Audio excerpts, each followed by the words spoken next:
Hi there, I'm Danny Flexen. Welcome to the latest edition of SecondsOut ReFLEXions. We're here every Monday at 4:30 p.m. to reflect on the weekend's action. And you can probably see, or probably it's taking up half the shot, you can see the Christmas tree in the background. All I can say is it looks a lot better with the lights on and when it's dark. But I don't want to distract you too much from my pearls of wisdom. Busy weekend for boxing, 2 shows, major shows in the UK and 1 in the US. But a lot of what happened brought to mind the different ways of winning and losing fights and the way fighters react to both. And this was brought into stark contrast by the main event of the Frank Warren show on Saturday night between Anthony Yarde, who was the pre-fight favourite, and Lyndon Arthur, the Commonwealth champion, and still the Commonwealth champion, after beating Yarde on a split decision. 2 scores with 1-point margins in his favour, which matched my card, 115-114, against 117-111 in favour of Yarde from Ian John Lewis, which was a frankly ludicrous score, and just because it was the right winner in the end, he should still be investigated or at least questioned by the Board of Control about that scorecard, because that means Yarde only lost 3 rounds, lost or drew 3 rounds. Lost 3 rounds, only lost 3 rounds on the scorecards, 117-111 in his favour. And there is no way that anyone objective watching that fight, who knows boxing and is judging fairly, could say that Yarde only lost 3 rounds. It's mad. He lost 3 of the opening 6 by anyone's, estimation, except Ian John Lewis, apparently. So, but that aside, Yarde has drawn a lot of criticism for the way he reacted to the defeat. A lot of it fair, a lot of it justified. Post-fight interview, he called it a robbery. He talks about people's lives being at stake and how it was unfair. And it was, a lot of people blame BT for speaking to Yarde too much and for interviewing them together after the fight instead of separately, because it was Arthur's moment and he should have been allowed to enjoy it. But they can't take full responsibility for what Yarde said. He could have been a lot more gracious than he was. Now, taking into account, he, for whatever reason, and I think the corner reassuring him between rounds that he was doing well and that he was ahead in the fight, I think that probably fed into this narrative that he felt when the decision went against him that he'd been robbed. So it's not entirely his fault. But at the same time, when someone's telling you, and Steve Bunce tried manfully to kind of guide him in the right direction and say, look, maybe you weren't doing enough in some of the rounds. And the truth is, before we get into the post-fight in more detail, I had Arthur a winner only by 1 point, but I thought he won his rounds more clearly than Yarde won his. The only round I thought Yarde won absolutely clearly, and bear in mind, I think I gave him 4 rounds and 1 even, something like that. The only round he won clearly was the last. And if he's putting that much effort and aggression into that final round, that suggests that somewhere in the back of his mind or in the mind of his cornermen, that they felt he was behind. Because if not, why save it all up and go for broke in the last round when it's your last chance to either make an impression on the judges or get your opponent out of there and render the judges irrelevant? So I'm not entirely sure that stacks up. But in the early rounds, at least until halfway, Arthur was dominating the fight. It was quiet, not a lot was going on. Brought to mind, if you remember Cole Frampton against Scott Quigg, the first 6 rounds of their fight, it was nip and tuck. But Frampton was the one landing, particularly with the jab. And it was exactly the same for Arthur. There were rumours pre-fight, highlighted by Cole Greaves on social media, that he felt Arthur had injured his right hand in the warm-up. And then when he went out into the ring, he didn't throw the right hand much. But after the fight, and we'll talk about this a bit more in a minute, he claimed that there was no injury, or he denied that there was an injury. But he certainly didn't throw it much. But he just dominated behind his jab, and good movement, tucked up well, moved his head. Yarde, there was no urgency. He's never been a volume puncher. He's always been an explosive fighter, and like most explosive fighters, think David Haye, George Groves, fighters who like to fight in bursts. And he's always been like that, but this occasion particularly, and partly because he was being kept so busy reacting to that jab, an excellent jab that it is, he threw even less than he usually would, and concentrated, at least in the early rounds, on single shots rather than throwing combination. So, for me, Arthur had a deserved lead and a wide lead at the halfway point. And as the fight progressed, gradually and too slowly, in my opinion, Yarde cranked up the pressure. cut the ring off a bit better, moved his head on the way in and landed some good counters, particularly to the body, right hand to the body. And then stepped it up and stepped it up. And the last couple of rounds especially, and the final round, it was his best round of the fight. But for me, he left, and for the majority of observers, it has to be said on social media, and for 2 of the 3 judges, he left it too little too late. And I felt his corner could have instilled more urgency in him. I think they could have been more frank about how it was going, even if they felt he was nicking the rounds, which I'm not sure I can understand if they did for the majority of the rounds. But even if they did, they could have still said to him, look, we think you're winning the rounds, but it is pretty close. You need to make sure. You need to do more. And there was one point, I think it was around interval between the 7th and the 8th, or the 8th and the 9th, where Tunde Ajayi in the corner said to him, look, you need to let your hands go more. All he's doing is running, which wasn't necessarily true, but it was the right thing to say to his fighter to boost him a little bit. All he's doing is running. He's scared of you. You need to let your hands go more. And Yarde didn't. I mean, he let him go more, but not enough. And I think that was the key point. And then it got to the post-fight. He felt he'd been robbed. Kind of rained on Arthur's parade a little bit, even though he was just telling his own truth. It had that effect. And the first thing Lyndon Arthur said in his post-fight interview, bear in mind he just scored the biggest win of his career. He'd been written off by a lot of people. It was an upset. Still Commonwealth champion. Now really on the world stage. I think he was WBO number 6 coming in. Yarde was 4, so he'll move up in those rankings. Knocking on the door now of a world title shot. One of the best moments of his life, no doubt. And the first thing he said was, yeah, he hurt me with a body shot in the last round. I'm not going to lie, or I can't lie. And I just thought that was incredibly gracious, that he knew how disappointed his opponent was.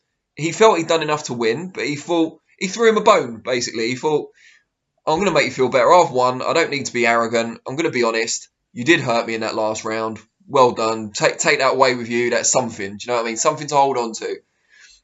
But unfortunately, instead of responding in kind, Yarde went on a rant or a diatribe, claiming he'd been robbed and it was unfair and all this other stuff, that he'd hurt him, and that, 2 of the things he said really kind of stuck with me. One was that he was pressing the fight all night long, which if you're not landing the more telling, cleaner shots or enough shots, doesn't really matter if you're pressing the fight.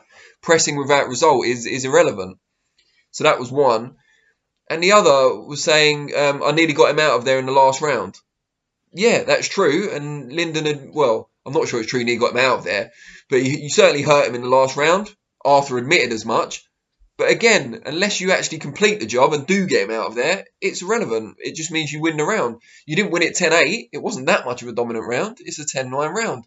No one's denying that Yarde won rounds, and especially not the 12th. But it just seemed to me that Lyndon won more of them. And I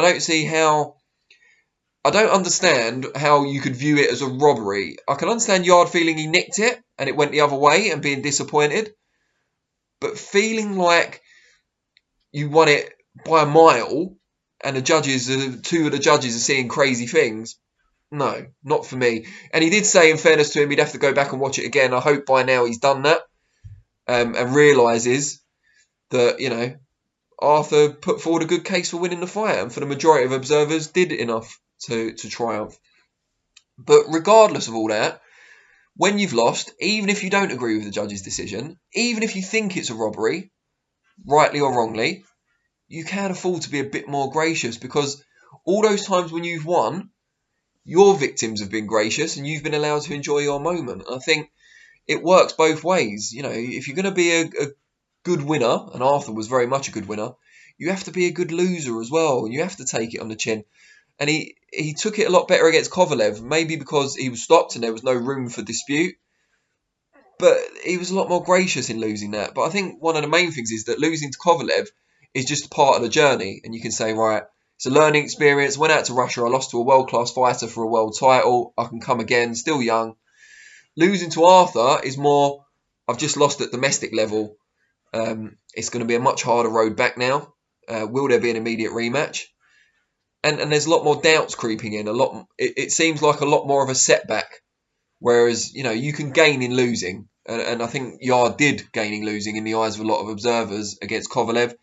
I think he's lost in more than one way this time against Lyndon Arthur. And going into that about kind of ways of winning and losing. Now, Martin Murray was a very gracious, defeated party against Joe Saunders. on Friday night.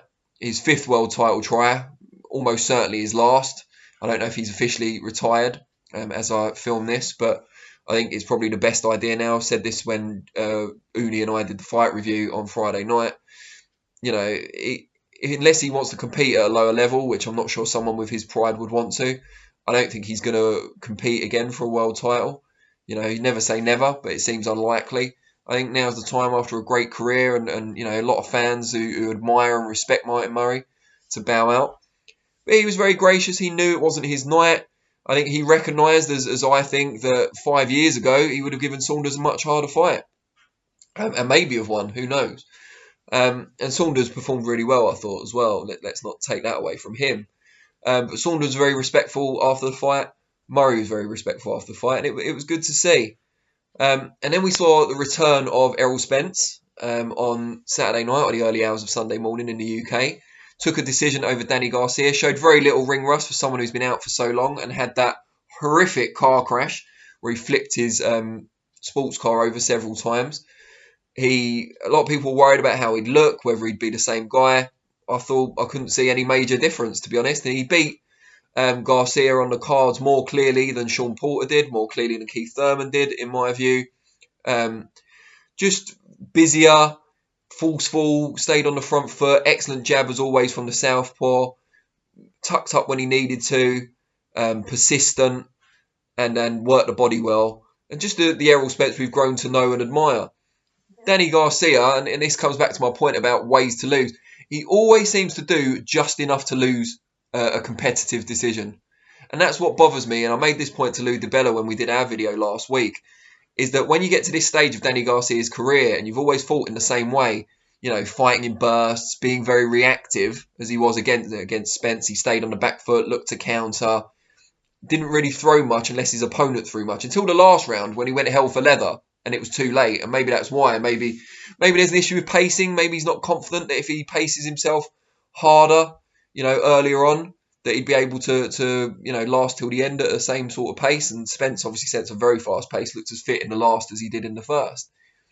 But Garcia always seems to do just enough to make sure he goes the distance, wins a few rounds, but never enough, or rarely enough at the very top level, to win the fight.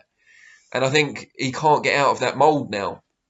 He's a counter-puncher, but when you're going to try and win the fight off the back foot, as he seems to, and he certainly did against Spence, you need to be active, and you need to land the more telling shots as well. And he did neither. He wasn't active enough, and he didn't land the more eye-catching shots. Spence did. So it was always going to be a tough ask, don't get me wrong. Errol Spence, one of the best pound-for-pound fighters in the world. And I'm not discrediting Danny Garcia, but what I am saying is that those fine margins at the very top level do come down to things like, you know, punches thrown, punches landed, and who's seen as the aggressor as well at times. You know, it's that whole thing that Anthony Yarde said about pressing the fight. It shouldn't matter, but in very, very tight rounds, maybe it will. Maybe it will be used as a tiebreaker by the judges. And if that is the case, then Danny Garcia is sitting back, looking for those big left hook and arcing right-hand counters. Some of them will land and some of them will be eye-catching, but are you doing enough to get the rounds in what is a subjective sport? But like I say, he's at the veteran stage of his career. He's fought like that for a long time now. It's probably too late to change. And against a slightly lower level fighter, that will be successful because he will always land the more telling shots because he's a very good technician. He knows how to take care of himself, and he's accurate and his timing's good. But against a, you know, pound for pound level fighter like a Spence, and previously against Keith Thurman and Sean Porter, it just wasn't enough. So he, you know, too late, I think, to go back to the drawing board. But if it is possible, you know, it's worth considering. So that's my views anyway on the weekend's action. Probably not enough time really to go into the undercard. These vlogs seem to be getting longer week on week. Well, I hope you appreciate it anyway. I hope you enjoyed it. I will be back next Monday for ReFLEXions, of course, 4:30 p.m. But I'll also be here Thursday at 4:30 p.m. for ReFLEXpectations, where we'll look ahead to the Anthony Joshua Kubrat Pulev Sky Sports box office show, which has been hit by some pullouts and injuries and so on recently. So we'll see where we are with that in 3 days' time. As always, really appreciate you watching, and I will see you all soon. Cheers.